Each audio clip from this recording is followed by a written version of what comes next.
Contas na Hora. Contas na Hora. Um programa sobre contabilidade e fiscalidade na grelha da LAC. Todas as quartas-feiras, entre as 11 e as 12 horas. Um programa da OCPCA, Ordem dos Contabilistas e Peritos Contabilistas de Angola. Contas na Hora. Contas na Hora. Este programa é patrocinado pelo Banco Angolano de Investimentos. BAE. A confiança é a energia que nos move para o futuro. É bom saber que posso contar com os meus pais para conselhos e opiniões sobre tudo. É bom saber que posso contar com os meus cambas nos melhores e nos piores momentos. E nesta fase de confinamento e de recessão, é bom saber que eu posso contar com o BAE para reabrir meu negócio. Conte com o BAE e conte com as melhores soluções de crédito para retomar o seu negócio. Saiba mais sobre o crédito, facilidade de tesouraria e sobre o descoberto bancário em www.bancobae.ao, no Facebook BAE Angola ou com o seu gestor de relação comercial.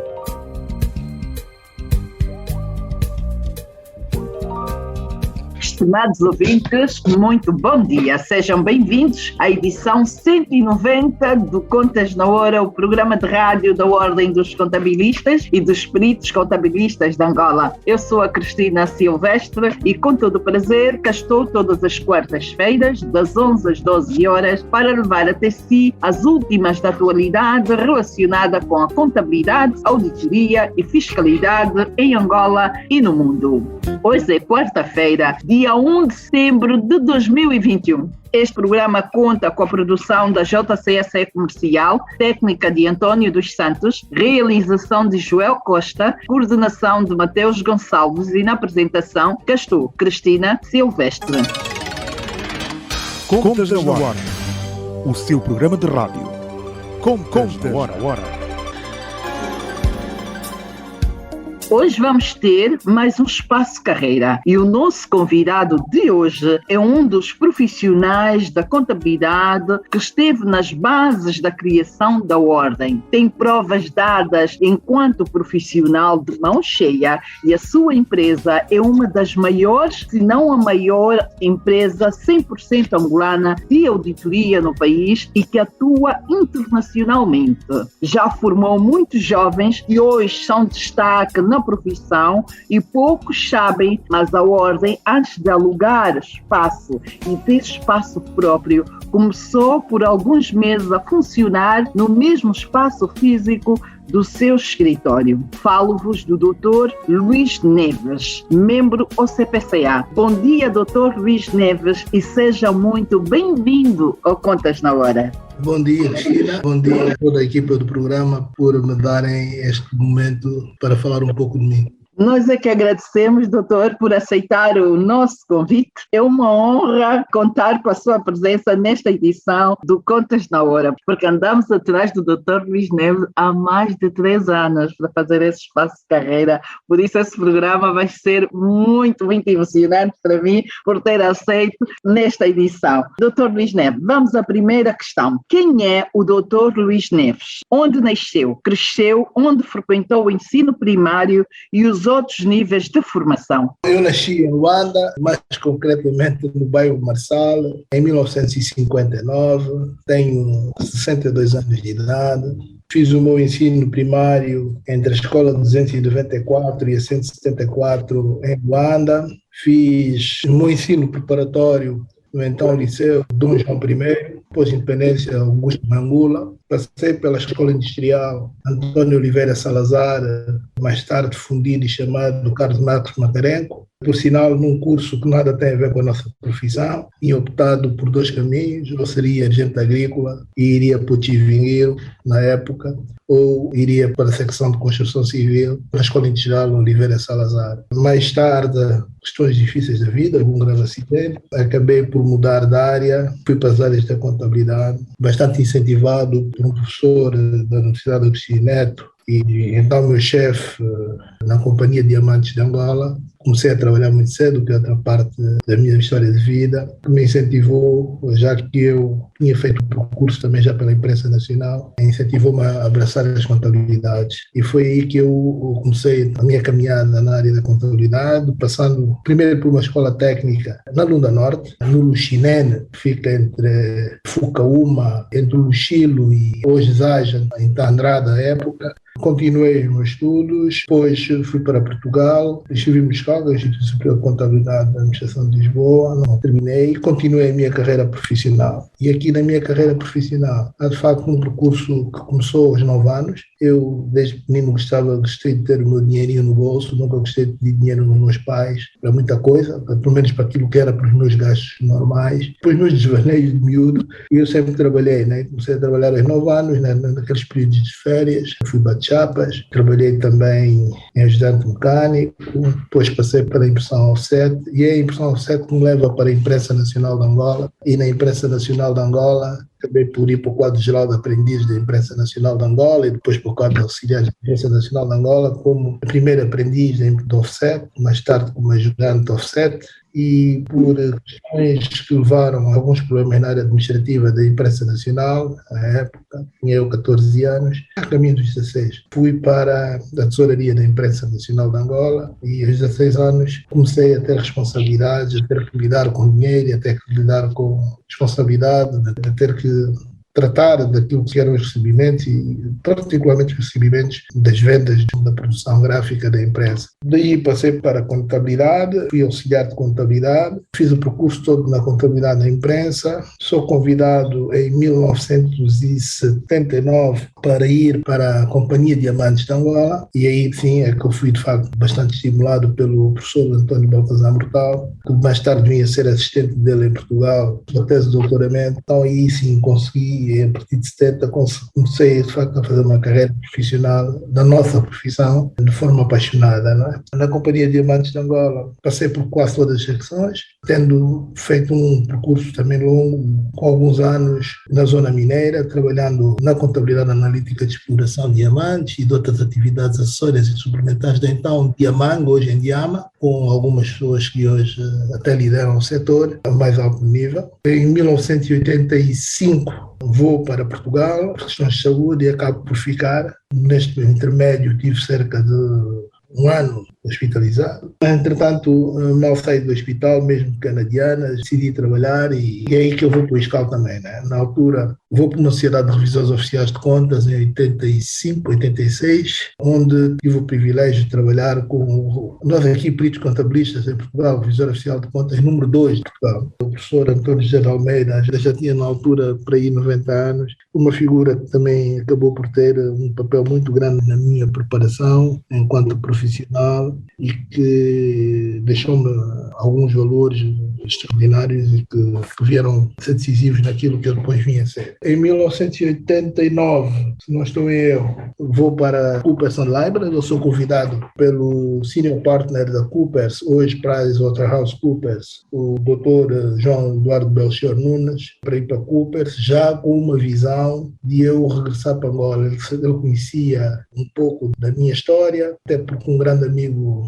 nosso, meu e dele, que eu também tive o privilégio de substituir em trabalhos em Portugal, que é o Dr. Filomeno Vieira Lopes, que na altura eu o substituí na Sociedade de Revisores Oficiais de Contas, acabou por também aproximar as grandes figuras da Coopers à época. Em 89 trabalhei para a Coopers Internacional, regressei com a Coopers Angola em 90, fazer parte de uma equipa que veio recuperar as contabilidades do Caminhos de Ferro de Benguela, que estava a terminar o contrato de exploração que o governo português e depois o governo angolano prolongou por mais algum tempo a exploração do Caminho de Ferro de Benguela pelos ingleses. Foi um trabalho interessante, no Lubito, num período difícil em que tinha sido acabado de se assinar o acordo de Bicesse e então vivíamos para o Caminho de Ferro de Benguela, tendo feito uma temporada no Caminho de Ferro de Benguela, regressando depois a Portugal 3 ou 4 meses. A estratégia da Coopers comigo foi sempre colocar-me em Angola, porque eu sempre deixei claro que o meu interesse era vir servir à profissão cá. Dizia eu na altura que em Portugal era mais um e aqui poderia ser mais qualquer coisa, não é? E sempre defendi a ideia de regressar e a Coopers entendeu que também tinha condições para o fazer e eu regressei a Angola, primeiro numa fase dentro de um projeto para recuperar as contas da Indiama, que estavam atrasadas 5 anos da época, e eu vim nessa equipa que fez a recuperação das contas da Indiama, se não estou enganado, até o exercício de 1990 a 2003. Regressa a casa. Ao regressar para o projeto da recuperação da Indiama, regressa a casa. Mas é interessante, é um episódio interessante que eu vou contar. O contrato fazia referência a quadros especializados estrangeiros. E na verdade, eu não era estrangeiro, sou angolano. E eles tiveram que corrigir, alterar ali esse parágrafo do contrato, ficando técnicos especializados para poder acomodar a minha presença na Indiama, porque a Indiama considerava que eu seria uma mais-valia por conhecer bem a casa e ter tido pois, muito bem. Uma alteração significativa no contrato. Por acaso foi uma alteração que foi feita. Na altura, eu penso que ainda era o Dr. Álvaro Craveiro, o administrador do Ploro, e o engenheiro Baltazar.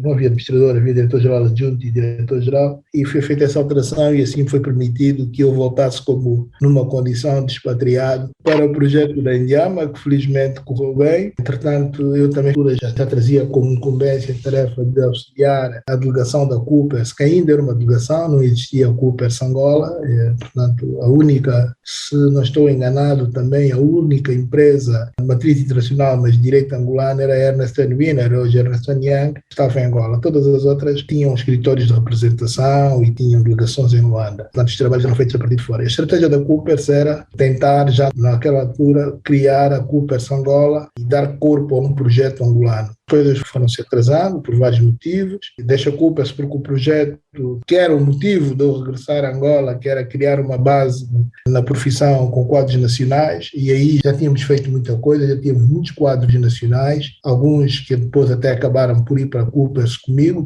mas nós tivemos dificuldades em consolidar o projeto angolano com uma internacional na Coopers. A KPMG fez-me um convite, a mim e mais 2 ou 3 técnicos, entre eles o Carlos Duarte, que está na ENSA, como PCA. Nós fomos fundar a KPMG, onde eu fui partner e tinha 50% do capital da KPMG Angola. A ideia era criar uma equipa forte de quadros angolanos e que de facto tivessem condições de chegar a acionistas na empresa. Entretanto, acabamos por ter uma equipa bastante forte, com quadros hoje técnicos de contabilidade, da auditoria e da área da consultoria muito bons, hoje muitos deles posicionados em grandes instituições financeiras e outras, mas o projeto também acabou por ter algum problema, e o problema foi que depois de começarmos a consolidar a KPMG Angola, percebemos que dificilmente o projeto teria o cariz nacional que nós desejávamos. E eu em particular, porque acabava por encabeçar este grupo de pessoas. Só para ter uma ideia desta equipa, nós conseguimos motivar algumas pessoas, entre eles o Dr. Vicente Pinto de Andrade, que estava a dar aulas na Moderna em Portugal, a regressar a Angola e abraçar o projeto da KPMG. Este projeto, entretanto, começou a conhecer contornos e outros interesses que não tinham a ver com a nossa estratégia, com aquilo que eu acreditava, e foi aí que, antes de aceitar a KPMG, tinha dito na altura à senior partner, a Isabel Serrão, que se visse que o projeto não estaria de acordo com aquilo que eram as nossas convicções e as minhas em particular, eu sairia, porque eu iria fazer aquilo que não acreditava ao ter regressado a Angola. Isto foi em que ano, Dr. Luís Neves? 99. 1999. E foi nesta altura que sai para abrir a sua empresa? Abrimos a Audiconta. A Audiconta, nesta altura também a KPMG foi perdendo muitos quadros. Alguns foram para o setor bancário, outros vieram para a Audiconta, ou criamos a Audiconta. E esta Audiconta que hoje está aqui, com muitos quadros, alguns deles comigo, já a fazerem uma caminhada comigo de cerca de 30 anos. Alguns a irem para a reforma, entre eu já estou também reformado, pelo menos oficialmente, mas sempre no ativo, mas em termos oficiais já cumpri os meus anos de trabalho e, portanto, também aceitei ir para a minha reforma, não para parar, mas pelo menos para estar tranquilo com aquilo que foram as minhas obrigações enquanto cidadão. Na Audiconta, e a semelhança daquilo que era a nossa visão na altura, foi, de facto, apostar em quadros nacionais. Pela Audiconta, nestes 23 anos da sua existência, nós devemos ter formado mais de 300 de quadros de profissionais de contabilidade e de auditoria, muitos deles também referências técnicas que me orgulho de fazer parte da vida profissional deles, em várias áreas da nossa economia. Quadros de referência, quadros muito capazes, acima de tudo comprometidos com a profissão e com aquilo que nós procuramos transmitir aos nossos profissionais, antes de uma boa técnica, perceberem os conceitos filosóficos da vida e a forma de estar perante aquilo que o conhecimento lhes dá. Portanto, eu resumi no máximo possível um pouco aquilo que é a minha carreira, não entrei no detalhe. Muito bem. Pois, mas com esta introdução já chego a uma pergunta que é: a sua empresa já formou muitos jovens, entre eles o Joaquim Batista, da Ordem, hoje a dar cartas na Sonangol, e o Joaquim Filipe, que dá cartas no Fundo Soberano. Qual o segredo para formar gente tão capaz? Que outros jovens trabalham consigo e qual a história dos mais notáveis? Como começou esta história de relação profissional com estes profissionais e qual deles mais o marcou? Todos me marcaram, porque antes da capacidade técnica, os caráteres, né? Motivacionais, e aqui cada um ao seu jeito. Não podia deixar de referir, antes de tudo, o papel também formador profissional também, que é a minha mulher e também é acionista da Audiconta. Também tem uma boa capacidade formadora extraordinária e que também jogou um papel muito importante na formação desses quadros. Mas, de qualquer maneira, são muitos. Eu teria dificuldade para enumerar todos eles, mas eu posso enumerar alguns. O Agostinho Filipe, hoje não está no Fundo Soberano, agora é administrador do Banco IED. É um quadro que penso que se assemelha mais a mim na perspectiva motivacional, né?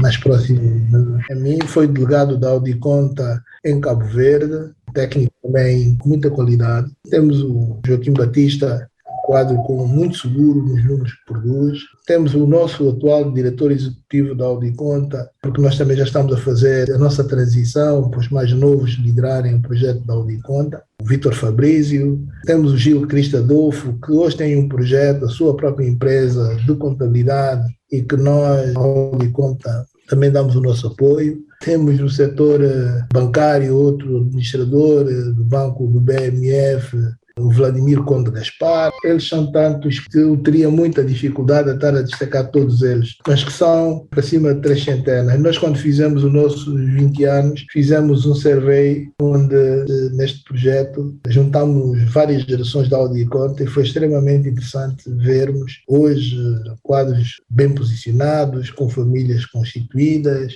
em que os filhos também se dizem trabalhadores da Audiconta, nos pedem o seu cartão de trabalho. Temos aqui a figura do mini auditor, do Miruí. Portanto, acabamos de constituir aqui uma grande família. Eles saem, mas dizem-se sempre como Audiconta, onde quer que estejam. E isto é uma grande satisfação. Poderia falar uma grande satisfação e não tem preço esse reconhecimento. Foi sempre uma visão nossa apostar nesses quadros nacionais, porque eu acredito que, não tenho dúvida, o futuro se faz com os mais novos. Nós, os mais velhos, vamos perdendo energia, vamos perdendo alguma motivação, naturalmente o cansaço para a profissão, que é muito exigente, e de facto ajudar a formar jovens, que nós conseguimos fazer com que eles bons substitutos. Já esteve no Contas na Hora, o Agostinho Filipe, e lembro-me de ouvir que o doutor dizia ao e-mail recrutar alunos para a Audiconta. O que nós fizemos foi uma aliança em que íamos ao e-mail, íamos buscar os jovens formados no e-mail, eles estavam a terminar, na altura, o do Porto do Lubito, se não estou a ver, o Celso é que era o diretor. Diretor, sim, doutor Celso Rosas, que foi meu professor no e-mail. A primeira formada foi Vladimir Gaspar, o Gil Cristo Adolfo, o José Moraes, que é responsável pela contabilidade da Unitel, a Tatiana, que é administradora do BCA, o Zua, por acaso não sei onde é que o Zua está neste momento, a Solange Bunga, que é responsável pelos serviços, pela parte da auditoria do grupo Sonangol na unidade da Girassol. Eu penso deste grupo, pode-me estar a escapar algum mais. Da primeira fornada que saiu do e-mail, na parceria entre o final da sua formação média e o mundo do trabalho, foram para aí 8 os primeiros. Depois vieram outros a seguir, entre eles o Agostinho, no segundo ou no terceiro grupo. Depois esses jovens que saíram do e-mail acabaram por fazer as suas licenciaturas na Audiconta, já como trabalhadores da Audiconta. Criavam alguns problemas com os professores na universidade, porque depois queriam contrariar os professores e eu tinha que estar a dizer que o professor dentro da sala de aula tem sempre razão. Tinham era que saber depois abordar o professor para expor os seus pontos de vista. É um problema sério estar na profissão e a ter aulas, porque o aluno tem a vida prática, o dia a dia da prática, e quando chega na turma com a teoria do professor é um choque tremendo. Mas o doutor sempre conseguiu aconselhar que é para nunca contrariarem o professor. Sim, encontrarem um bom momento para falarem com o professor e para passarem a sua opinião, explicarem aquilo que que achavam que era o correto, mas nunca desautorizá-lo, nem tampouco ter uma posição de arrogância perante os seus colegas dentro da sala de aulas. E com isso, quero o Joaquim Batista Agostina, Vladimir Gaspar e o Gil, por exemplo, na Lusíadas, foram alunos que acabaram suas formações nos quadros da Alvarenga. Muito bem. Doutor, falemos dos seus clientes. Que clientes já teve, em que país opera e quais as situações mais marcantes e como é que uma empresa angolana chega a fazer frente às Big Four, conseguindo contratos de auditoria de bancos e outras instituições de peso que, pela exposição ao mercado internacional, precisa de quem domina as normas internacionais e as boas práticas. Quando se refere a fazer frente, é no sentido de sermos uma alternativa a isto, não? Sim, é uma alternativa muito boa, do tipo, não são só as bigs que fazem, há angolanos a fazerem. Em primeiro lugar, nós não podemos esquecer que tivemos um percurso nessas empresas grandes. Nessas empresas. E também aprendemos imenso, né? Seria do meu lado uma desconsideração muito grande, não perceber o quanto aprendi nos anos e as oportunidades que me deram enquanto doutor. E elas também devem se sentir orgulhosas, não é, doutor? Sentem-se orgulhosas, verem o doutor Luís Neves a seguir em frente e a dar caras com a sua marca, a sua empresa. E temos feito até, em alguns momentos, trabalhos em que nos sentamos e discutimos temas da profissão ou, eventualmente, até quando não podem executar determinada tarefa por conflito de interesse ou coisa parecida, eles não têm problemas em nos indicar. O que se procurou aqui, por parte da Audiconta, e naquilo que foi no meu olhar e dos outros sócios da Audiconta, não foi ir disputar mercado, mas sim ocupar um espaço que nós podemos agregar valor e acrescentar mais valias em benefício da profissão e do país. Não foi concorrer. É evidente que ninguém cresce sozinho. É preciso que as pessoas acreditem em nós e que nos deem a oportunidade. E aqui neste percurso tivemos pessoas que acreditaram, mas também tivemos pessoas que não acreditaram. Eu lembro-me de, numa reunião, numa instituição pública, quando começamos a apresentar o projeto da Audiconta, na altura, então, o diretor-geral olhou para nós e disse: mas vocês não são ninguém, empresas são aquelas e aquelas, vocês cresçam e apareçam, né? E crescemos, portanto foi bom até. O não faz parte desta rota em sede de crescimento. Quanto às empresas, nós de facto já tocamos em quase todas as áreas, já fizemos quer contabilidade, quer auditoria, quer trabalhos de consultoria em constituição de novas sociedades, desenvolvimento de novos projetos, desde o setor dos transportes, nós fizemos tudo. Se for o nosso portfólio, poderão verificar que nós, desde transportes rodoviário, ou marítimo, aéreo, terminais, portuários, etc. Nós fizemos tudo que a nível dos transportes podia ser feito. Fomos responsáveis pela recuperação das contas da TAG, de expor as contas da TAG em termos internacionais, de permitir que através daquelas contas e discussões internacionais o Estado angolano conseguisse financiamentos para a compra da nova frota de aviões que nós temos, onde aí também tem uma história para contar. Um diretor da TAG, um dia, numa reunião, disse-me o seguinte: mas passaram aqui as grandes empresas, nenhuma fechou, vocês é que vão fechar. E disse-me uma coisa que eu digo sempre aos meus colegas que não se esqueçam, os mais novos: com esses miúdos de rua, é verdade. Quiserem podem perguntar a qualquer colega nosso e até pessoas que hoje já estarão reformados, outros até que ainda estão. Conheço mais ou menos essa história porque quando esteve aqui o Agostinho Filipe, hoje aqui em Batista, contam que tiveram o primeiro carro fruto deste projeto, desta recuperação. Foi assim uma recuperação em tempo recorde. Foi um trabalho árduo, um envolvimento muito grande desses jovens, porque nós trabalhávamos por turnos, non-stop, e depois eu acabei por ser integrado na equipa de negociação do projeto Boeing e acabei por ser assessor do Conselho de Administração, porque nós tínhamos um domínio muito grande daquilo que era a exposição patrimonial da TAG. E foi com esses jovens, não foram com os tais ditos mais velhos e com as grandes corporações, que nós fizemos essa recuperação. O que nós pedimos na altura à administração da TAG foi que confiassem em nós e que nos dessem todo o apoio. E eles fizeram muito isso. Bem. E qual foi a reação do doutor quando ouviu essa expressão, esses miúdos de rua? Volta a mencionar isso. Qual é o conselho que deixa quando estamos perante a comentários do género? Primeiro é a mediocridade de quem faz uma afirmação dessa. Dar-lhe a importância que não tem seria tentar valorizar algo que não tinha valor para ser dado. Segundo, a minha confiança nos jovens que não só estiveram aí, também estiveram na EDEL. Nós também recuperamos as contas da EDEL e todo aquele projeto que levou com que a EDEL também tivesse contas boas. E então foi não ligar, e quando me refiro a esse assunto, essa questão de falar dos miúdos de rua, não é para os diminuir, é para os motivar. Muito bem. Caro ouvinte, só agora sintonizou a LAC, está no ar a edição 190 do Contas na Hora, o programa de rádio da Ordem dos Contabilistas e dos Peritos Contabilistas de Angola. Eu tenho em estúdio o Dr. Luís Neves, ele que é membro do CPCA, está cá no Espaço Carreira. É o momento de intervalo e voltamos já já. Este programa é patrocinado pelo Banco Angolano de Investimentos. BAI. A confiança é a energia que nos move para o futuro. É bom saber que posso contar com os meus pais para conselhos e opiniões sobre tudo. É bom saber que posso contar com os meus cambas nos melhores e nos piores momentos. E nesta fase de confinamento e de recessão, é bom saber que eu posso contar com o BAI para reabrir meu negócio. Conte com o BAI e conte com as melhores soluções de crédito para retomar o seu negócio. Saiba mais sobre o crédito Facilidade de Tesouraria e sobre o descoberto bancário em www.bancobai.ao, no Facebook BAI Angola ou com o seu gestor de relação comercial. Caro ouvinte, é a edição 190 do Contas na Hora, o programa de rádio da Ordem dos Contabilistas e dos Peritos Contabilistas de Angola. Eu tenho em estúdio o Dr. Luís Neves. Vamos então continuar. O que o doutor dizia quando diz esses miúdos de rua é para os motivar, né? Nunca se sentirem diminuídos por conta disso. Encontrarem nesses dizeres uma motivação e seguir em frente para provar que não são miúdos de rua. Mesmo os miúdos de rua não estão na rua porque quiseram ir para a rua, são as fatalidades da vida. E foi uma referência dessa aos miúdos de rua, esquecerem-se de que as pessoas nasceram para ter uma vida equilibrada, uma vida em família, uma vida digna. O facto de irem para a rua não sejam pessoas com condições de crescer. Acho que foi infeliz, infelizmente essa pessoa já morreu. E o resultado do vosso trabalho no fim contrariou o comentário dele. Como é que ele reagiu na altura? Tivemos vários episódios. Nós de manhã deixávamos uma posição da contabilidade fechada, no dia seguinte tínhamos a posição armadilhada, né?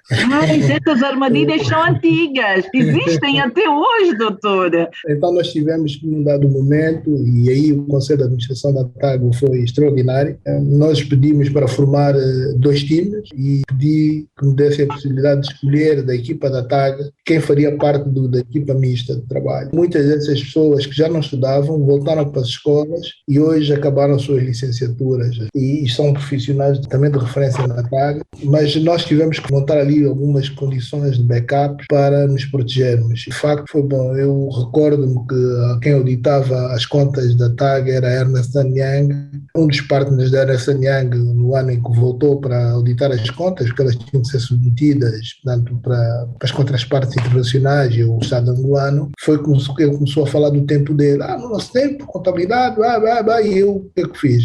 Tirei um CD e entreguei-lhe o CD com toda a informação. E ele ficou espantado a olhar para mim, esse partner da Ernest. Disse, olha, está aí tudo aquilo que vocês fizeram está neste CD. Nós tivemos o trabalho de reprocessar toda esta informação. Dias a fios eram manuais antigos, tínhamos que estar a pegar com pinças os colegas do Secretariado da Audi Conta, a Helena Garra Marques, por exemplo, a Jéssica, tinham que estar com luvas e pinças para desfolhar aqueles manuais e reprocessar a informação toda, e conseguimos com isso ter os manuais de todas as multinacionais ou das grandes empresas que passaram pela TAG na área da contabilidade e finanças e até na parte da administração, a parte do RH. Conseguimos recuperar toda esta informação, perceber o que era a TAG, que ela foi sofrendo várias alterações, e aí sim fecharmos as contas com propriedade e entregar-lhe aquilo que era o fruto do trabalho deles, para lhe dizer, olha, nós não nos pusemos aqui a inventar, muito do que fizemos está aqui naquilo que vocês próprios escreveram. Há muitos episódios que poderíamos... Criar salvaguardas é uma mais-valia nesta profissão, não é, doutor? Sim, porque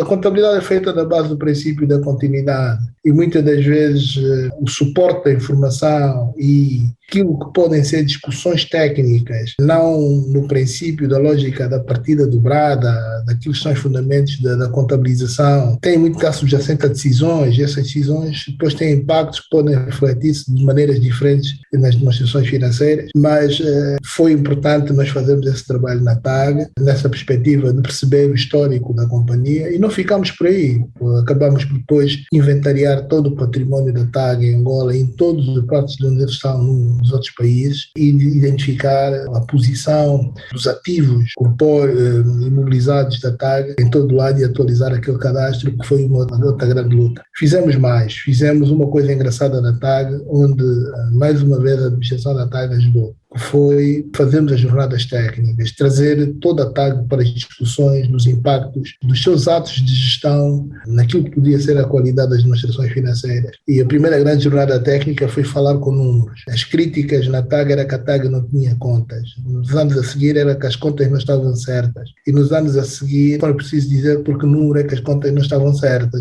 Também tendo necessidade de melhorar e de qualificar a crítica. E foi com estes miúdos novos profissionais a cobrirem o espaço todo, muito bem. Temos os aviões aí a voar. E temos os aviões aí a voar, através dos miúdos de rua. Como profissional, que instituições já foi membro do Conselho Fiscal e qual o papel de um contabilista ou perito contabilista nos conselhos fiscais? Vou falar naqueles onde eu estou neste momento. Enquanto individual, eu estou no Banco BAE Microfinança, já estive no BAE Cabo Verde como presidente do Conselho Fiscal, estamos no Banco IETO, estamos no VTB, já estivemos no BNI, já estivemos no Finibanco, no setor petrolífero ainda estamos nas empresas associadas ao projeto LNG, a OPCO, a SONG, são de facto muitos conselhos fiscais. Na AGT, cessamos o nosso mandato do Conselho Fiscal, eu com a qualidade de presidente, a Dina e o Vítor, cessamos o nosso mandato há possivelmente um ano, portanto eu fiz 2 mandatos, um como vogal e eu como presidente da Administração Geral Tributária. Felizmente,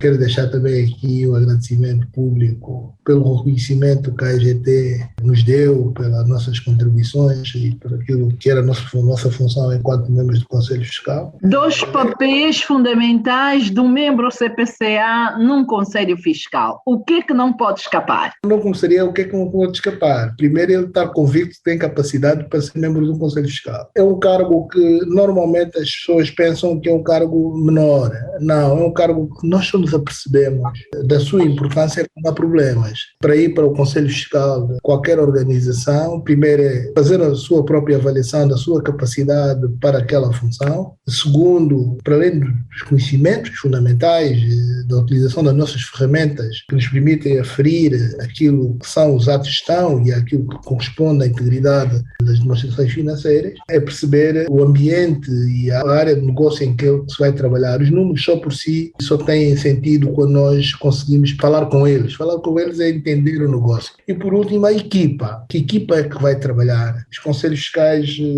têm um peso muito grande das instituições, são os olhos, os ouvidos, a boca, enfim, dos donos do negócio. Quem aceitar um cargo desses, se não souber, se achar que tem tempo, olhe para a equipa e perceber que pode aprender com os que lá estão. É importante também perceber que equipa é que tem. Depois, os erros é não cumprir com o que está estabelecido nos vários regulamentos, e começar pela Lei das Sociedades Comerciais, que define a periodicidade das reuniões, e depois por outros regulamentos específicos, como aqueles de hoje, quer a Comissão do Mercado de Capitais, quer o BNA, por exemplo, que estão mais à frente naquilo que são os modelos de governação corporativa, exigem como informação relevante e importante que o Conselho Fiscal tem que estar vinculado. Isto é importante. Mas ter uma relação de proximidade, tirar a ideia de que o Conselho Fiscal é um órgão de polícia dentro da organização, mas sim todos os membros do Conselho Fiscal serem próximos e agregarem valor naquilo que é uma gestão preventiva. Porque depois ler um balanço, ler uma demonstração de resultado, interpretar uma demonstração de fluxo de caixa,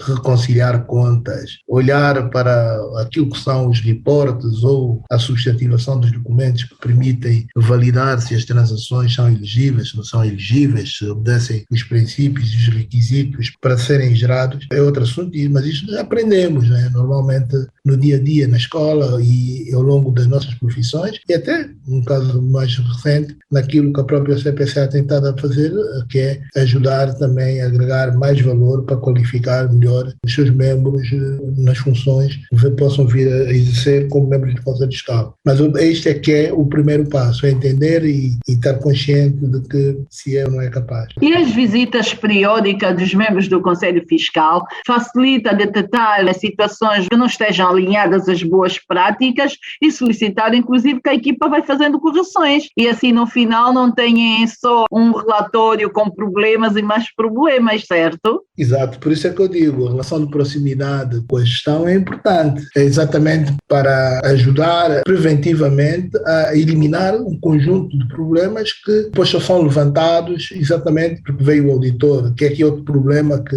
muitas das vezes se levanta. Os conselhos fiscais não têm muita gente, embora possam ter capacidade técnica para fazer um acompanhamento em tempo real de tudo. E então, que é previsto nas demais leis, que é começar pela lei das sociedades comerciais, em que o Conselho Fiscal se pode suportar a entidades qualificadas para fazer o trabalho de validação, de substantivação, e aqui entra o espaço da auditoria, é de facto mais um elemento, os auditores são mais um elemento de suporte de facto aos órgãos de fiscalização do próprio Conselho de Administração. E aqui há duas funções que podem jogar. Enquanto o Conselho Fiscal pode jogar no sentido preventivo, ajudar os órgãos internos da auditoria interna e outros órgãos das unidades de controlo das organizações, depois fecha esse ciclo com o trabalho da auditoria, que é mais profundo e que lhe vai dar segurança de que aquilo que preventivamente foi fazendo, a interpretação dos vários instrumentos de gestão, se de facto correspondem à exatidão, à totalidade, e se os atos praticados e as transações geradas são elegíveis como válidas para serem reconhecidos como bons atos de gestão. Hoje fala-se muito em boas práticas, eu tenho muita dificuldade em trazer palavras fechadas. Boa prática é uma conduta que começa com as pessoas. Quando nós temos excessos de normas e num país como o nosso, estamos numa fase embrionária para a economia do mercado, que estamos aí a iniciar, antes de pedirmos a excelência daquilo que nós denominamos de boa prática,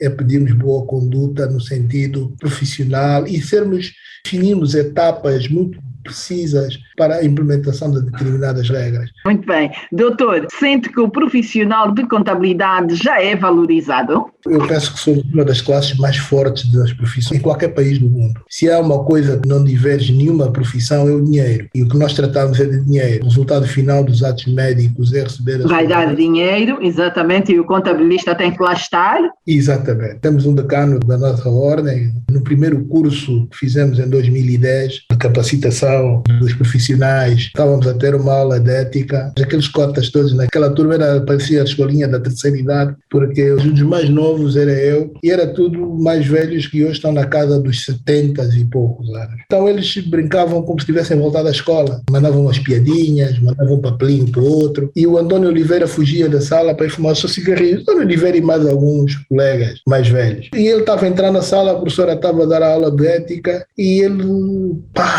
olha para a professora e pede: Sotora, usa até uma expressão que nós usávamos muito no tempo da outra senhora: Sotora, posso falar? Sim, pode. Não, sabe o que é que eu penso? É que olham para o contabilista como estivador e a contabilidade como a lixeira. Normalmente o contabilista é chamado exatamente quando se levanta o problema, a culpa é sempre do contabilista. Do contabilista, exatamente. O contabilista não gera transações. O contabilista trata as transações, são geradas pelos gestores, e depois, se não tivermos uma ordem muito forte para proteger aquilo que são questões não só de qualidade, mas também comportamental destes profissionais, eles não são valorizados. Aqui a ordem tem um papel muito importante. Em suma, não somos ainda muito reconhecidos e podemos ser uma classe muito forte, e acredito que a nova geração, se com alguma humildade e com alguma capacidade de perceber que não é o by the book que vão conseguir saber tanto da profissão, mas ir à procura das experiências de trabalho, irem aos arquivos, que é uma coisa quando o professor Antônio de Almeida me ensinou. Ele nunca me respondeu diretamente às questões, eu às vezes ia lá perguntar-lhe qualquer coisa, ele olhava para a estante dele e me dizia: "Estás a ver aquele livro ali? Sim, tira lá e marca aí." Eu marcava, ele como tinha aquilo na cabeça: "Olha, vai mais ou menos ali a página tal e lê lá o que é que isto diz." Eu lia, e quando voltasse lá, se fosse um testemunho, lia ao pé dele, e se não lesse ao pé dele, ele mandava-me ler, e quando eu voltasse ele olhava para mim e perguntava: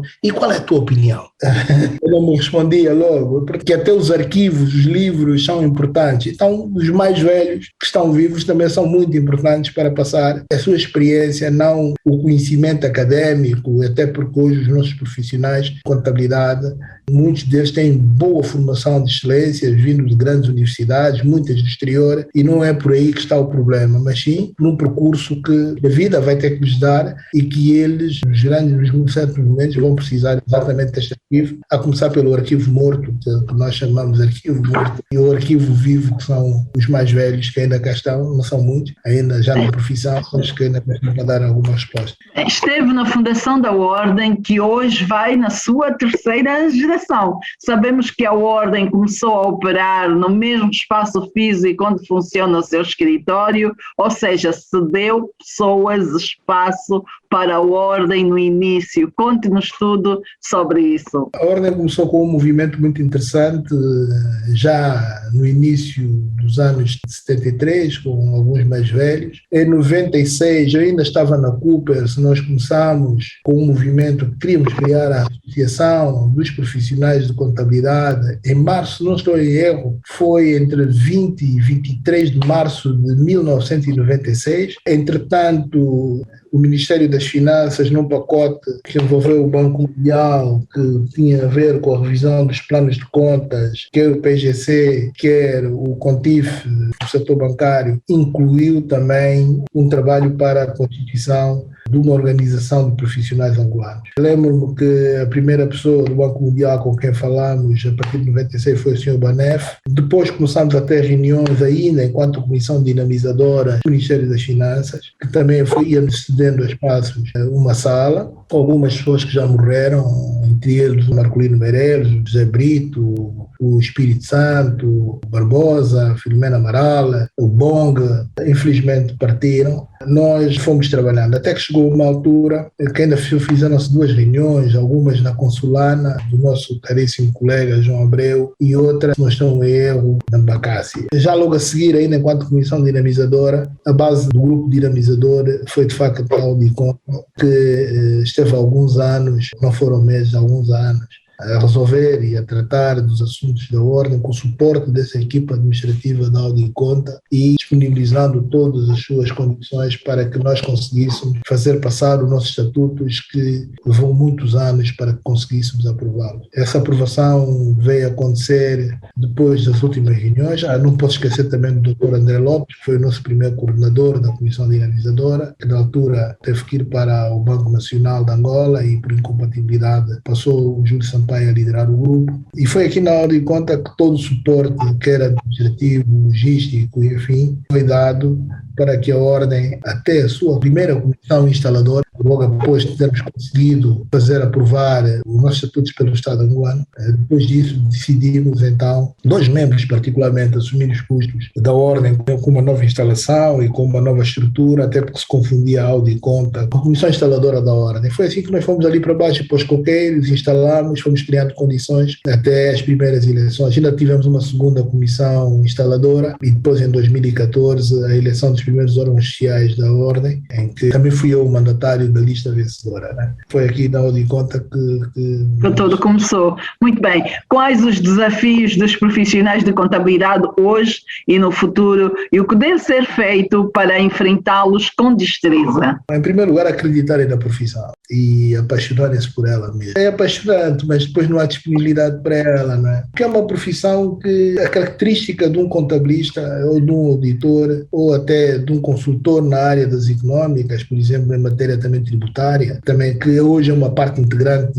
muito forte na nossa atividade de contabilidade, é de facto apaixonarmos pela profissão e sermos estudiosos. Confunde-se muito contabilidade com plano de contas, confunde-se muito contabilidade com fiscalidade. É preciso agarrar exatamente os fundamentos históricos da contabilidade, os conceitos básicos que levam com que, seja qual for o plano de contas, seja qual forem as regras contabilísticas que se inventem, confunde-se, por exemplo, o plano de contas com normas internacionais ou com normas sistemas de contabilidade. Acima de tudo, os profissionais têm que ser estudiosos, compreenderem que ela tem estado a evoluir, cada vez mais a contabilidade, com base no princípio da equidade, começa a ficar para trás, ela é tratada mais pela sua relevância da informação, trata por temas, os temas são tratados nas normas e o domínio das normas acaba por ser importante para depois interpretar os movimentos do débito e crédito, os efeitos que produzem exatamente na estrutura patrimonial e se equilibra a sua equação fundamental. Se os profissionais perceberem essa dinâmica das normas e o seu enquadramento nos princípios contabilísticos e a nomenclatura das contas, serão capazes de apresentar contas aceitáveis. Não existem contas por excelência todas muito bem feitinhas. Todas as contas têm sempre um problema para resolver. O que é importante é que o impacto deste problema não seja tão grande e que distorça a qualidade dessas demonstrações financeiras. Por último, ser capaz de dizer aos gestores que é importante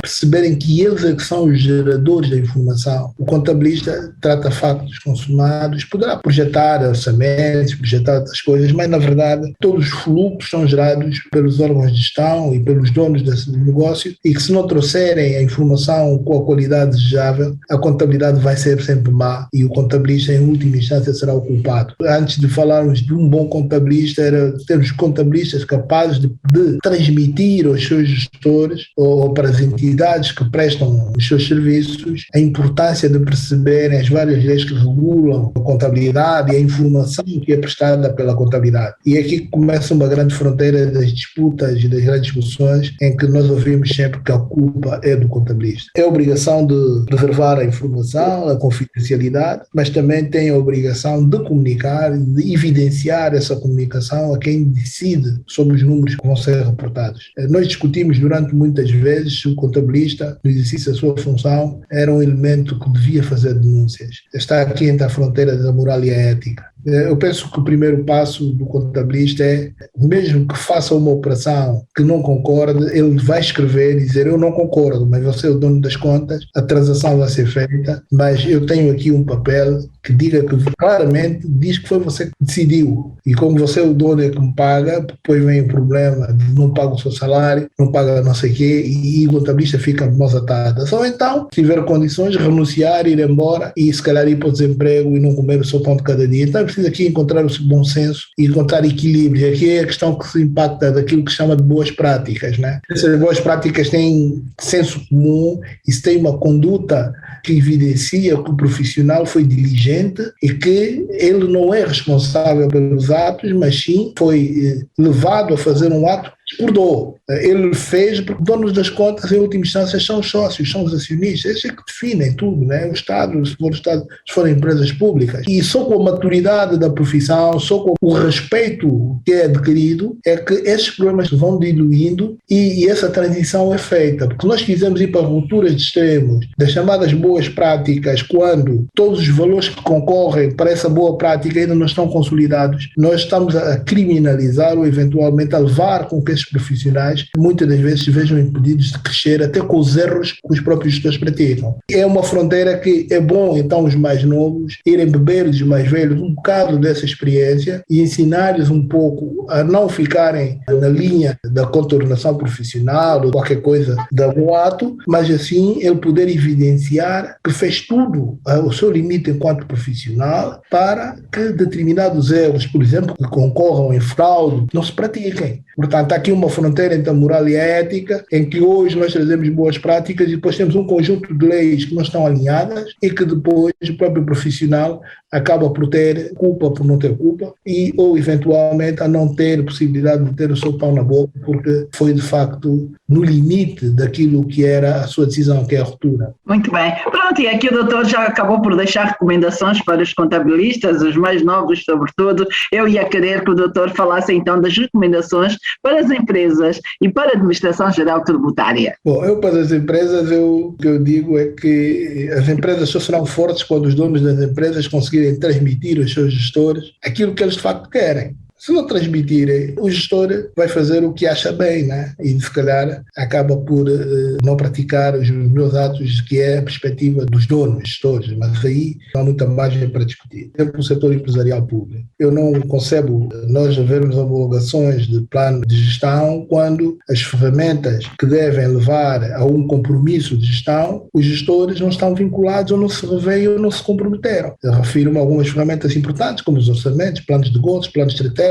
e o plano de contrato, programa, e depois, então, com base nesses indicadores de gestão, haver, de facto, uma informação comparativa se, de facto, há uma boa ou má gestão. Não é só porque se vai qualificar ou desqualificar determinado movimento contabilístico ou determinado documento, mas sim ferramentas que os próprios donos, e no caso concreto agora aqui, o próprio Estado, dizer, olha, você vem trabalhar connosco, tem aqui um contrato de programa, tem aqui um objetivo, tem aqui uma meta, valer, estudo, venha cá, a sua equipa é esta, estão de acordo, revêem-se no programa, têm subsídios, acham que podem melhorar, ok, então vamos assinar aqui um contrato de programa, aqui são as métricas, você só pode gastar 10 em pessoal, 15 em água, só pode comprar isto, aquilo, e depois temos bases para comparar, e depois eleger os documentos e as deliberações que de facto concorreram para essas transações. Se isso não acontecer, nomeá-los e depois estarem aí, tem uma ferramenta, os gestores têm que repensar 2 vezes, no caso concreto do setor empresarial público, mais ainda, se é esse o caminho a seguir, né? A nossa lei prevê essas ferramentas, é de facto implementá-las e depois discutir se homologa só porque os resultados são negativos, até podem ser negativos por questões, olha, aconteceu a pandemia e o facto é normal, né? Mas o que é facto é que os gestores têm que ter essa ferramenta se quiserem assumir essas responsabilidades. Profissionais de contabilidade, no exercício da sua contabilidade, têm que ter também ferramentas orientadoras que passam por aí, e se não tiverem, podem lançar uma série de documentos e depois não têm base de referência para dizer ao seu gestor, olha pá, desculpe lá, mas você só devia gastar 10 de água, mas aqui nas contas você já vai com 30, está a gastar mais água do que devia, né? Esta é uma opção. Para os profissionais celebrarem bons contratos claros, que digam quais são os seus direitos e obrigações no exercício da profissão, do trabalho que vai executar, que responsabilidades é que tem, e este contrato é chave para a sua defesa também, e não aceitar só o trabalho por aceitar e não ter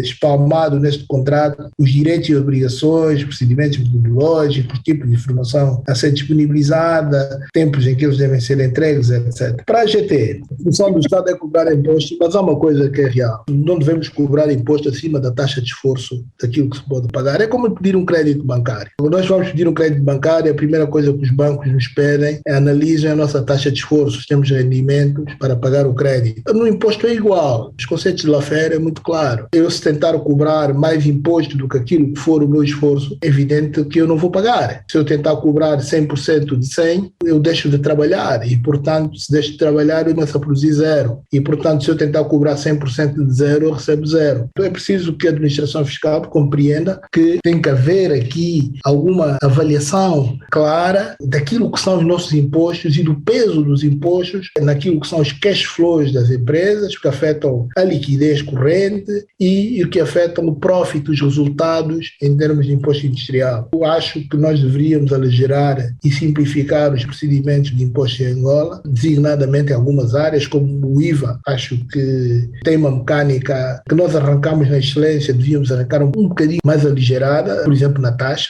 e acho que isso iria estimular muito mais a economia do que taxas extremamente excessivas e que depois acaba por afetar fortemente a tesouraria das empresas, considerando até que os procedimentos de reembolso de impostos, por exemplo, em sede de IVA, levam muito tempo e muitas das vezes até são transformados em créditos. Isso não ajuda. Sem dinheiro, as empresas não se autofinanciam, quer na sua atividade operacional ou quer na sua atividade de investimentos, e fica muito complicado. Portanto, é preciso repensar um bocadinho mais a pressão tributária em cima dos contribuintes, até porque continuam a ser os mesmos a pagar impostos. Não uma crítica, uma constatação, e depois também a razoabilidade. A administração fiscal tem que reconhecer a ineficiência administrativa do Estado na cobrança do imposto e a expectativa que ela cria. Eu posso dar mais um exemplo. O Código Geral Tributário diz que o imposto industrial pode ser revisto até o ano 5, não é? Acontece que é no limite da prescrição dos prazos que a administração fiscal vem fazer a correção à matéria coletável. Nesses 5 anos, o contribuinte gerou uma expectativa de negócio, desenvolveu a atividade, até muitas das vezes reinvestiu o seu lucro no negócio, mas teve erros de cálculo, teve erros